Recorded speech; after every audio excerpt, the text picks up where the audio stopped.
Assalamualaikum warahmatullahi wabarakatuh. Bapak Ibu guru hebat di seluruh Nusantara.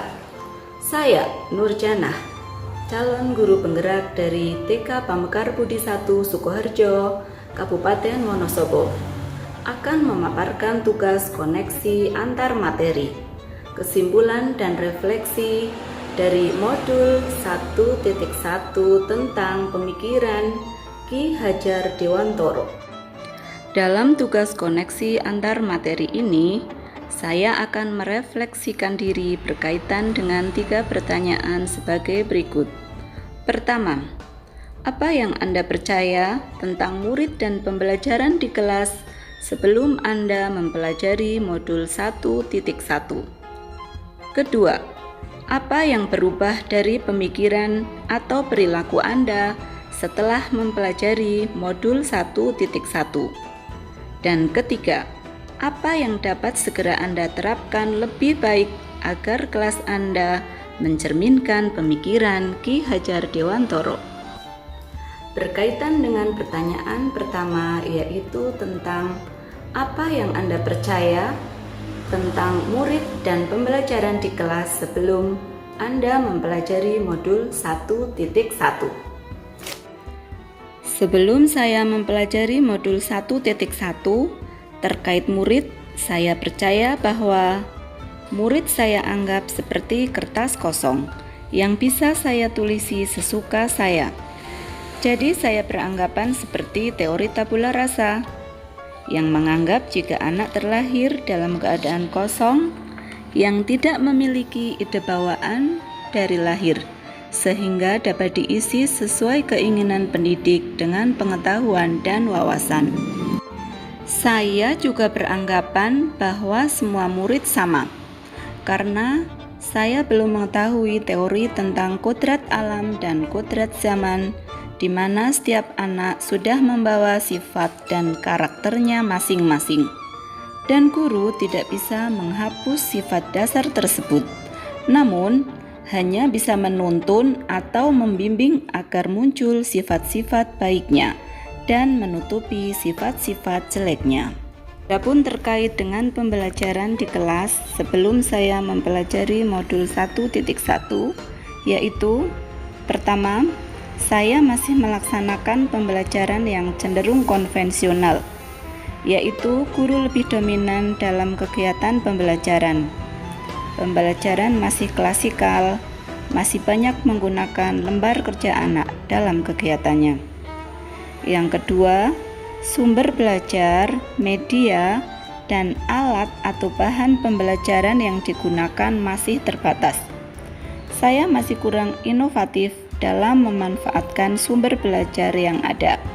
Padahal di sekitar saya banyak yang bisa dijadikan sumber belajar, tidak hanya guru saja. Media dan alat atau bahan pembelajaran yang saya gunakan juga itu-itu saja, sehingga membuat anak kurang tertarik dan mudah bosan.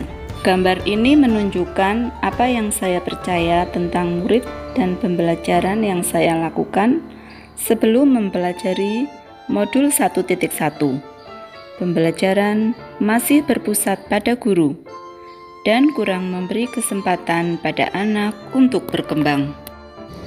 Sesuai dengan pertanyaan nomor 2, yaitu tentang apa yang berubah dari pemikiran atau perilaku saya setelah mempelajari modul 1.1 ini, ada yang berubah dari pola pikir dan perilaku saya, yaitu saya jadi percaya bahwa anak bukanlah kertas kosong yang bisa kita tulisi sesuka kita. Namun, anak sudah membawa potensi dari lahir. Pendidik hanya membantu menebalkan potensi positif yang masih samar-samar dan membantu menutupi potensi negatifnya.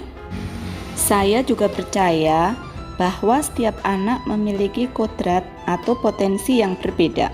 Anak adalah ibarat benih yang siap kita tanam dan rawat sesuai kodratnya masing-masing. Terkait dalam pembelajaran di kelas, saya juga berubah dalam pola pikir dan perilaku saya, yaitu pembelajaran berpusat dan berorientasi pada anak. Saya mulai melaksanakan kegiatan pembelajaran yang menarik dan menyenangkan di TK dengan metode bermain sambil belajar dan belajar seraya bermain sesuai dengan minat dan kebutuhan anak TK dengan menggunakan sumber belajar dan media atau alat pembelajaran yang beragam, tidak hanya berupa lembar kerja anak saja. Sumber belajar, media, alat atau bahan yang saya gunakan lebih bervariasi. Hal ini dilakukan untuk memberikan kesempatan yang seluas-luasnya kepada anak untuk bereksplorasi, berkreasi, dan berinovasi dalam kegiatan pembelajaran. Tidak hanya guru sebagai satu-satunya sumber belajar, melainkan saya mulai memanfaatkan lingkungan sekitar sebagai sumber belajar, juga mendatangi atau mendatangkan narasumber lain, seperti tenaga profesional dan wali murid sebagai sumber belajar. Media dan alat atau bahan yang saya gunakan juga lebih beragam, agar kegiatan pembelajaran lebih menyenangkan dan anak-anak tidak bosan. Berkaitan dengan pertanyaan nomor 3, yaitu apa yang dapat segera Anda terapkan lebih baik agar kelas Anda mencerminkan pemikiran Ki Hajar Dewantoro. Saya dapat menerapkan pembelajaran yang lebih baik sesuai dengan pemikiran Ki Hajar Dewantoro, yaitu dengan memberikan tuntunan terhadap segala kodrat yang dimiliki anak, memberikan tuntunan terhadap keseimbangan budi pekerti, mengutamakan nilai sosial dan budaya setempat, menerapkan sistem Among, menerapkan pembelajaran yang berpusat pada anak, dan mengintegrasikan permainan dalam pembelajaran. Setelah saya mempelajari modul 1.1 ini, saya dapat menyimpulkan bahwa pendidikan adalah memberikan tuntunan terhadap segala kodrat yang dimiliki anak, agar ia mampu mencapai keselamatan dan kebahagiaan yang setinggi-tingginya, baik sebagai seorang manusia maupun anggota masyarakat. Pendidikan yang baik adalah memberikan tuntunan terhadap segala kodrat anak sesuai dengan zamannya, menuntun keseimbangan budi pekerti, mengutamakan nilai sosial dan budaya setempat dengan menerapkan sistem Among, pembelajaran yang berpusat pada anak dan diintegrasikan dengan permainan. Dan menurut Ki Hajar Dewantoro, tolak ukur keberhasilan sebuah pendidikan adalah ketika anak mampu mengenali tantangan yang ada di depannya dan tahu bagaimana seharusnya mereka mengatasinya.